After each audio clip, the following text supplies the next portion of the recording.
اسلام میں مرد اور عورت کی برابری کی بات پر واپس آتے ہیں۔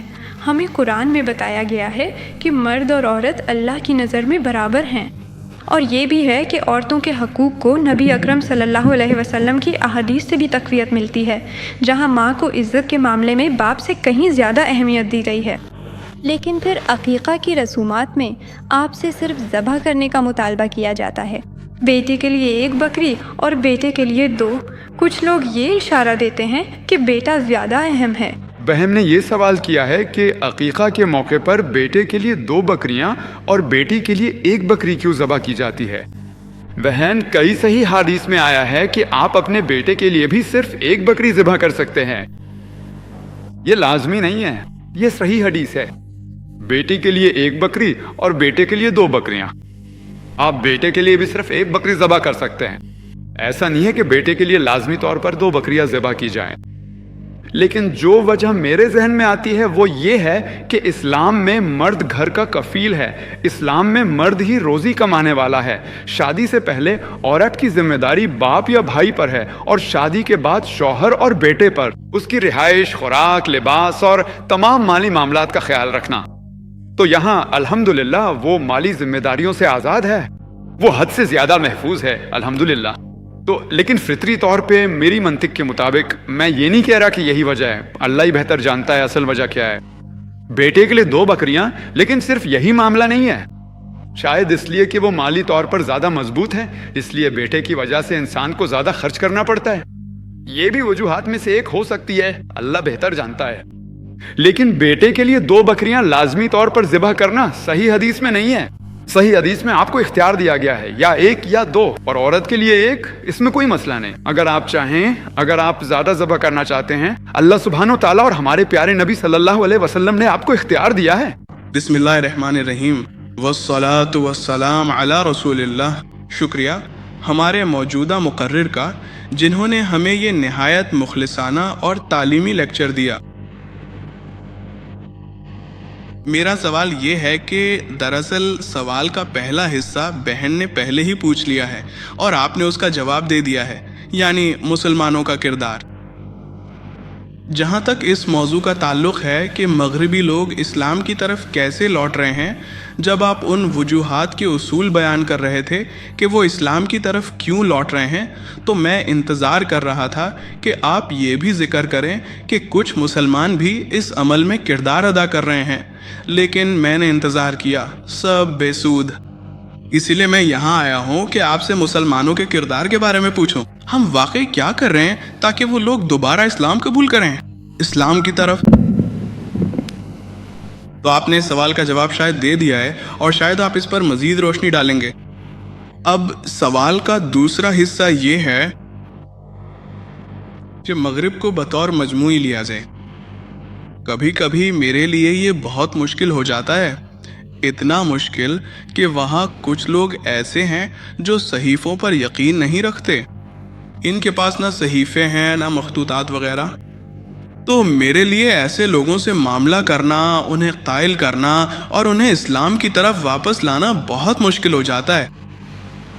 صرف آپ جیسے چند ہی لوگ شاید اس میں کامیاب ہو سکتے ہیں۔ تو اس میدان میں ہم حقیقتاً کیا کر سکتے ہیں؟ اور اس کے علاوہ میں نے آپ کی گفتگو یو انٹر آرٹس میں سنی تھی۔ آپ نے ذکر کیا تھا کہ مشرق میں بھی، یعنی بھارت میں، کچھ لوگ ہیں جنہوں نے خدائی کا دعویٰ کیا ہے، وہاں ان کی ایک بڑی تعداد ہے۔ تو ایسے لوگوں سے ہم کیسے نمٹ سکتے ہیں؟ ان کے پاس نہ صرف صحیفہ نہیں ہے، بلکہ وہی لوگ ہیں جو ہمیں صحیفے دینے والے ہیں، کیونکہ وہ خود کو خدا سمجھتے ہیں۔ تو آپ خدا کو کیسے قائل کریں گے کہ وہ کسی اور خدا پر ایمان لے آئے؟ شکریہ۔ تو بنیادی طور پر 3 سوالات ہیں۔ پہلا سوال دعوت کے بارے میں ہے کہ اسلام کو پھیلانے میں مسلمانوں کا کیا کردار ہے۔ دوسرا یہ کہ آپ ان لوگوں کو کیسے قائل کریں گے جو صحیفوں پر ایمان نہیں رکھتے، یعنی ملحدین کی بات ہو رہی ہے۔ اور تیسرا سوال یہ ہے کہ جو لوگ خود کو خدا کہتے ہیں، جیسے کہ بھارت میں، آپ ایسے خدا کو صحیفوں کے بارے میں کیسے بتا سکتے ہیں؟ پہلا حصہ تو میں پہلے ہی جواب دے چکا ہوں۔ صرف ایک اضافہ، جب میں نے کہا کہ مسلمان اپنی سطح کے مطابق کام نہیں کر رہے، اس کا یہ مطلب نہیں کہ مسلمان بالکل بھی کام نہیں کر رہے۔ مغربی دنیا میں مسلم تنظیمیں موجود ہیں، اچھی تنظیمیں ہیں، جیسے کہ اسنا، اکنا، الحمدللہ وہ اپنا کام کر رہی ہیں، لیکن جو کچھ انہیں کرنا چاہیے یا جو کچھ وہ تنظیمیں اور مجموعی طور پر مسلمان کرنا چاہیے وہ نہیں کر رہے۔ یہ نہیں کہ صرف مغربی مسلمان ہی یہ کام کرے، بلکہ پوری امت کے مسلمانوں کو یہ کام کرنا چاہیے۔ میں صرف امریکہ کے مسلمانوں کو الزام نہیں دے رہا وغیرہ، مجموعی طور پر مسلمانوں یعنی امت کو یہ کام کرنا چاہیے۔ وہ مجموعی طور پر امت کے طور پر ہم اس سطح تک نہیں پہنچ رہے جو ہمیں پہنچنا چاہیے تھا، لیکن اچھی تنظیمیں بھی موجود ہیں۔ میں کئی بار مغرب جا چکا ہوں بھائی، وہ اسلام کے ہیں، ان کا ایک شاندار سکول ہے، یہ ان بہترین اسلامی اسکولوں میں سے ایک ہے جہاں میں گیا ہوں۔ اسلامی فاؤنڈیشن لیسٹر میں، ISNA امریکہ میں ہے، اسلامی society for north America IKNA بھی ہے، اسلامی سرکل فار نارتھ امریکہ۔ الحمدللہ تنظیمیں موجود ہیں، لیکن ہم اس سطح تک نہیں پہنچے جو ہمیں پہنچنا چاہیے تھا۔ ایسی بہت زیادہ تنظیمیں ہونی چاہیے، صرف چند ایک نہیں۔ دوسرا سوال، ہم بے دینوں اور خود ساختہ صحیفے بنانے والوں کو کیسے قائل کریں؟ جو خدا کو نہیں مانتے انہیں کیسے سمجھایا جائے؟ اگر کسی کے پاس بائبل یا وید جیسا کوئی صحیفہ ہو تو ہم اس پر بات کر سکتے ہیں، آپ ملحد کو کیسے قائل کریں گے؟ اگر آپ آج دوپہر میری تقریر میں موجود تھے بھائی، میں نے آپ کو بتایا تھا کہ ماسٹر کی کیا ہے۔ سورہ آل عمران 3 باب آیت نمبر 64، جس میں کہا گیا ہے، آؤ ہم اور تم ایسی بات پر متفق ہو جائیں جو ہمارے اور تمہارے درمیان مشترک ہیں۔ دعوت کا بنیادی اصول یہ ہے کہ ہم ایسی بات پر متفق ہوں جو ہم میں مشترک ہو۔ بھائی نے پوچھا کہ ملحد سے کیسے بات کریں، کیا ان کے ساتھ بھی کچھ مشترک ہے؟ ہم ایک ملحد سے کیسے بات کریں گے؟ جب میں کسی ملحد سے ملتا ہوں تو سب سے پہلے میں اسے مبارکباد دیتا ہوں۔ میں ایک ملحد کو مبارکباد دیتا ہوں۔ آپ پوچھ سکتے ہیں بھائی ذاکر ایک ملحد کو کیوں مبارکباد دے رہے ہیں؟ میں اسے اس لیے مبارکباد دیتا ہوں کہ وہ عیسائی ہے کیونکہ اس کا والد عیسائی ہے، وہ شخص ہندو ہے کیونکہ اس کا والد ہندو ہے۔ کئی لوگ موروثی مسلمان ہیں، یہ ملحد کسی مذہبی پس منظر سے ہے، شاید عیسائی یا ہندو۔ اگر وہ ہندو پس منظر سے ہیں تو وہاں خدا آپس میں لڑتے ہیں، خدا کی بیوی اغوا ہوتی ہے اور اسے بچانے میں 12 سال لگ جاتے ہیں۔ اگر میں کسی مشکل میں ہوں تو مجھے بچانے میں کتنا وقت لگے گا؟ اور خدا کو صلیب پر چڑھا دیا جاتا ہے۔ وہ سوچنا شروع کر دیتا ہے کہ ہم ایسے خدا پر کیسے ایمان لا سکتے ہیں، اس لیے وہ خدا پر ایمان نہیں رکھتا۔ میں اسے مبارکباد دیتا ہوں، آپ جانتے ہیں کیوں؟ کیونکہ اس نے اسلامی شہادت کا پہلا حصہ کہہ دیا ہے، لا الہ یعنی کوئی معبود نہیں۔ مجھے صرف یہ ثابت کرنا ہے جو میں انشاءاللہ کروں گا تو میرا آدھا کام ہو گیا۔ ہندو اور عیسائی کے ساتھ سب سے پہلے مجھے اسے بتانا پڑتا ہے کہ جس خدا کی تم عبادت کر رہے ہو وہ غلط ہے، اور پھر اللہ سبحانہ و تعالیٰ کا صحیح تصور پیش کرنا ہوتا ہے۔ یہاں میرا آدھا کام ہو گیا۔ وہ پہلے ہی مانتا ہے کہ کوئی خدا نہیں ہے۔ وہ میرا کام آسان ہے، اس لیے میں اسے مبارکباد دیتا ہوں، لا الہ یعنی کوئی خدا نہیں لے۔ لیکن پھر آپ کو یہ ثابت کرنا چاہیے جو میں انشاءاللہ کروں گا، اور میری کیسٹ میں مختلف طریقے دکھائے گئے ہیں۔ یہ اللہ کا کلام ہے جس میں ہر کام کی ہدایت ہے۔ میں آپ کو مختصراً بتاتا ہوں۔ میں سب سے پہلے یہ پوچھوں گا، فرض کریں آپ کے پاس کوئی چیز ہے، کوئی مشینری ہے جسے دنیا میں کسی نے نہیں دیکھا۔ اگر میں یہ کہوں کہ یہ ہے، یہ پہلی بار آپ کے سامنے لائی گئی ہے، یہ مشینری، یہ چیز دنیا میں کسی نے نہیں دیکھی، کوئی بھی نہیں، پہلی بار ہی آپ کے سامنے لائی گئی ہے۔ کون پہلا شخص ہوگا جو آپ کو اس چیز کا طریقہ کار بتا سکے گا؟ کیا آپ اندازہ لگا سکتے ہیں کون پہلا شخص ہوگا جو آپ کو اس چیز کا طریقہ کار بتا سکے گا؟ کیا کوئی اندازہ لگا سکتا ہے؟ بنانے والا۔ کوئی اور اندازہ؟ خالق۔ وہ شخص جو اسے بناتا ہے۔ ملحد جو بھی جواب دے گا وہ آپ کو بتائے گا بنانے والا یا تخلیق کرنے والا یا بنانے والا یا پیدا کرنے والا، کچھ اسی طرح۔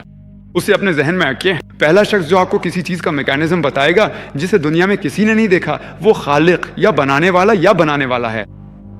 اب آپ اس سے پوچھیں کائنات کیسے وجود میں آئی، تو وہ آپ کو بتائے گا کہ آج سائنس نے ہمیں بتایا ہے کہ شروع میں ایک بنیادی نیبیولا تھا، پھر ثانوی تقسیم ہوئی، ایک بڑا دھماکہ ہوا جس سے کہکشائیں وجود میں آئیں، سیارے اور موجودہ زمین جس پر ہم رہتے ہیں، یہ بگ بینگ تھیوری کی بات ہو رہی ہے۔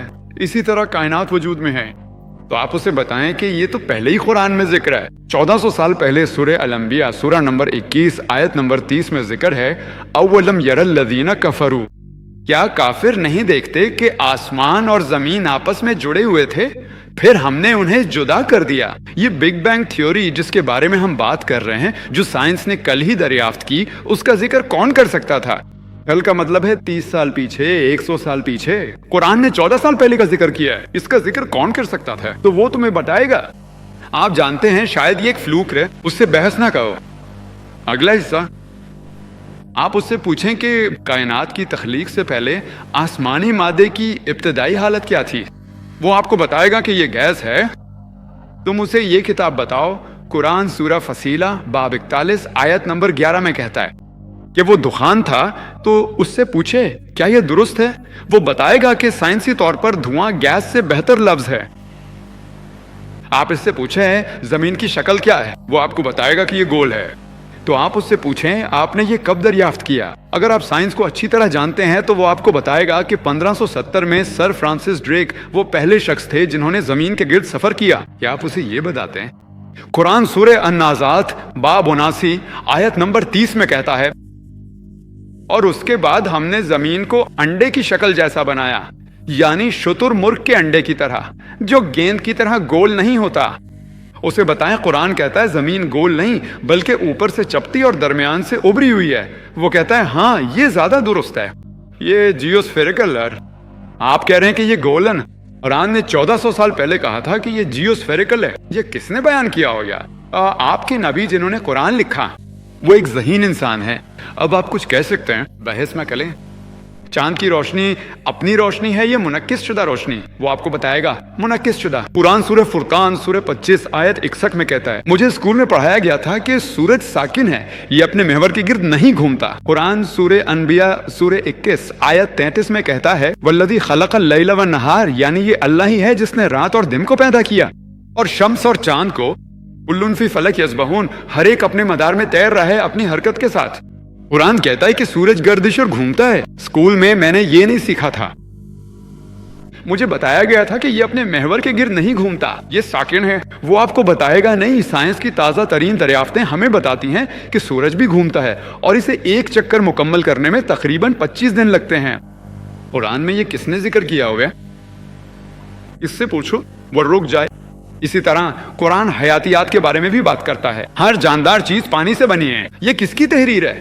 قرآن پانی کے چکر، اس کے اٹھنے گرنے، بادلوں کے بننے، اندرونی علاقوں میں جانے اور چکر کی تکمیل کا ذکر کرتا ہے۔ سلامتی اور رحمت، نمکین اور میٹھا پانی، پانی کی دو قسمیں ہیں، نمکین اور میٹھا پانی، ان کے درمیان ایک رکاوٹ ہے جسے پار کرنا منع ہے۔ سورہ فرقان سورہ نمبر 25 آیت 53 اور سورہ رحمان سورہ نمبر 55 آیت 19 سے 20۔ قرآن ارضیات کے بارے میں بات کرتا ہے کہ ہم نے زمین کو پھیلاؤ بنایا اور پہاڑوں کو میخوں کی طرح گاڑ دیا۔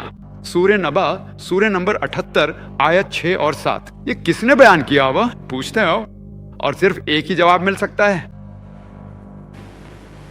یہ نظر سے نہیں ہو سکتا، کیونکہ احتمال کے نظریے کے مطابق، میں آپ کو احتمال کے نظریے کے بارے میں بتاتا ہوں کہ اگر یہ محض اتفاق ہو، مثال کے طور پر اگر میں سکہ اچھالتا ہوں تو میرے صحیح ہونے کا امکان 2 میں سے 1 ہے، یہ یا تو ہیڈز ہو سکتا ہے یا ٹیلز، اور اگر میں اتفاقاً اندازہ لگاؤں تو میرے صحیح ہونے کا امکان آدھا ہے، یعنی 2 میں سے 1۔ اگر میں سکہ 2 بار اچھالوں تو دونوں بار میرے صحیح ہونے کا امکان اس وقت آدھا ضرب آدھا یعنی 1/4 یعنی 25% ہے۔ اگر میں سکہ 3 بار اچھالوں تو تینوں بار میرے صحیح ہونے کا امکان یہ ہے 1/2 ضرب 1/2 ضرب 1/2 یعنی 1/8، یہ ہے 12.5%۔ اسی طرح اگر آپ اس احتمال کے نظریے کو قرآن پر لاگو کریں کہ زمین کی ممکنہ شکلیں کیا ہو سکتی ہیں جن کے بارے میں ایک انسان سوچ سکتا ہے، ایک انسان تقریباً 30 شکلوں کے بارے میں سوچ سکتا ہے۔ یہ مربع ہو سکتی ہے، یہ چپٹی ہو سکتی ہے، یہ چوکور ہو سکتی ہے، یہ مستطیل ہو سکتی ہے، یہ مثلث ہو سکتی ہے، یہ گول ہو سکتی ہے۔ 30 شکلیں، کسی کے اندازہ لگانے اور وہ درست ہونے کا امکان 1 میں سے 30 ہے۔ چاند کی روشنی اپنی بھی ہو سکتی ہے یا منعکس شدہ بھی ہو سکتی ہے، کسی کے اندازہ لگانے اور وہ درست ہونے کا امکان 1/2 ہے، دونوں کے درست ہونے کا امکان 1/30 ضرب 1/2 یعنی 1/60 ہے۔ اگر کوئی شخص اندازہ لگانا چاہے کہ سب کچھ کس چیز سے بنا ہے، عرب کے صحرا میں ایک شخص سب سے پہلے ریت، لکڑی اور کے بارے میں سوچے گا۔ کوئی اور دھات، الومینیم، شاید لوہا اور شاید کچھ اور۔ ایک انسان 10,000 چیزوں کے بارے میں سوچ سکتا ہے جن سے جاندار بن سکتے ہیں۔ امکان کہ وہ ایک بے ترتیب اندازہ لگائے اور وہ درست ہو 1/10,000 ہے۔ امکان کہ تینوں باتیں درست ہوں 1/13 ضرب 1/2 ضرب 1/10,000 یعنی 1/60,000 ہے۔ اگر آپ حساب لگائیں تو 0.0001 یعنی 3 چیزوں میں 0.017% بنتا ہے۔ یہ 0.017% ہے۔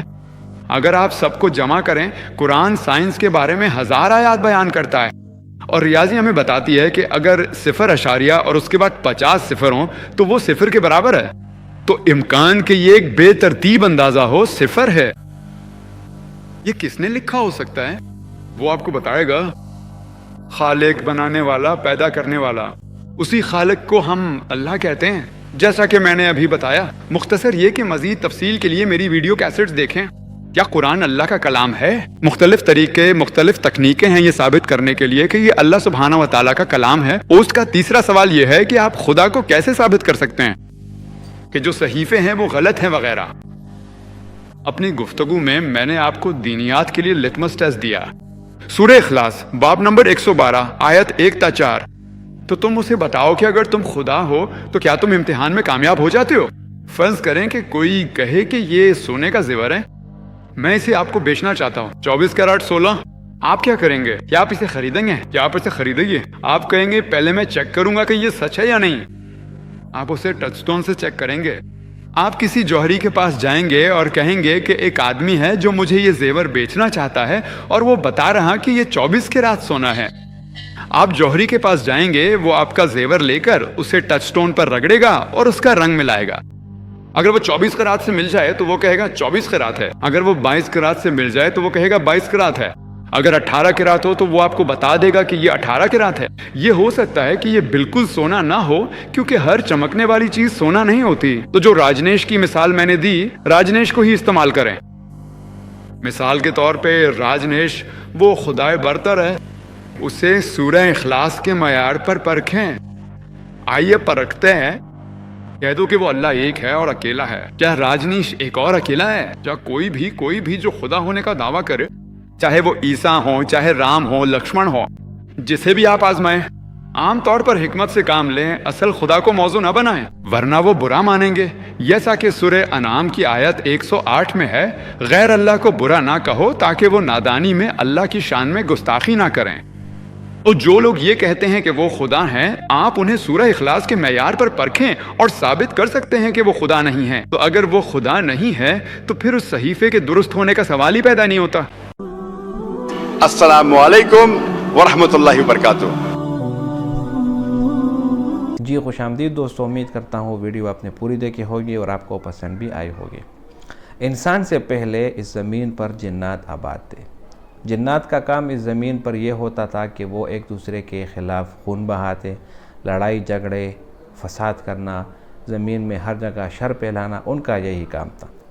چونکہ انسان کا وجود اس وقت اس زمین پر نہیں تھا تو اس وجہ سے جنات یہاں پر آباد تھے، اور انہوں نے بہت ہی زیادہ شور مچا رکھا تھا، بہت ہی زیادہ فساد انہوں نے شروع کیا تھا۔ پھر جب اللہ تعالیٰ نے انسان کی پیدائش کا ارادہ کرنا چاہا تو اللہ تعالیٰ نے فرشتوں سے کہا کہ میں زمین پر اپنا خلیفہ بھیجنا چاہتا ہوں۔ تو فرشتوں نے جواب دیا کہ آیا آپ ایک ایسا خلیفہ بھیجنا چاہتے ہیں جو زمین میں فساد کریں گے اور ایک دوسرے کا خون بہائیں گے؟